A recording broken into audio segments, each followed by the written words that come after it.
keessa koo dubbate abiddina marse inni koo rakkate bakka seenuu dhabe anaaf bara dhufe kottee boollaa baftaa isa awwaalame argitu ibsita isa jaamee badee eessaan argite ana nama badee seenaa koo jijjiirte isa baade badee eessaan argite ana nama badee seenaa koo jijjiirte isa baade badee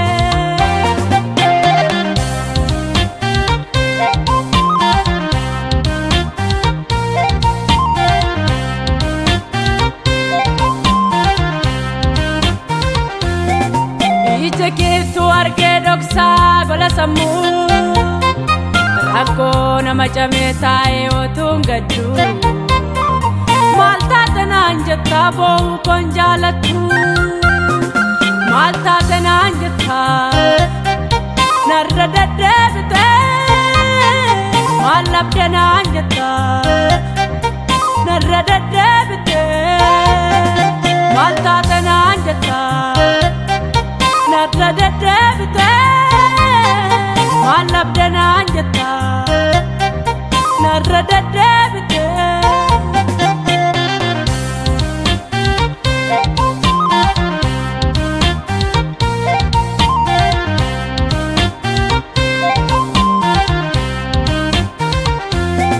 dhoksaatti na nyaataa namuu naaf hin argu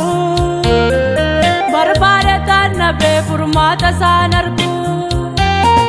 furmaata tilatti fayyiftee lubbuuku isa warmi jibbee jaalaatti maqaa koo furmaata tilatti fayyiftee madaaku isa warmi jibbee jaalaatti maqaa koo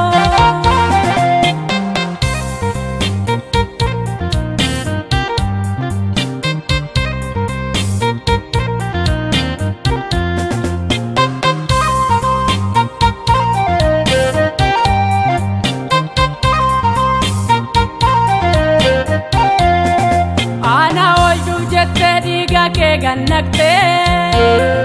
ana oljuf jette jirma jida baatte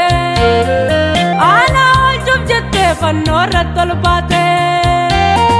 dhiiga kenna bite keessa koo dubbate abiddina marse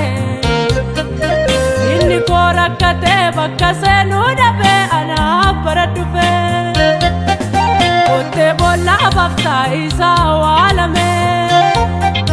argitu ibsita isa jaamee badee eessaan argite ana nama badee seenaa koo jijjiirte isa baade badee eessaan argite ana nama badee seenaa koo jijjiirte isa baade badee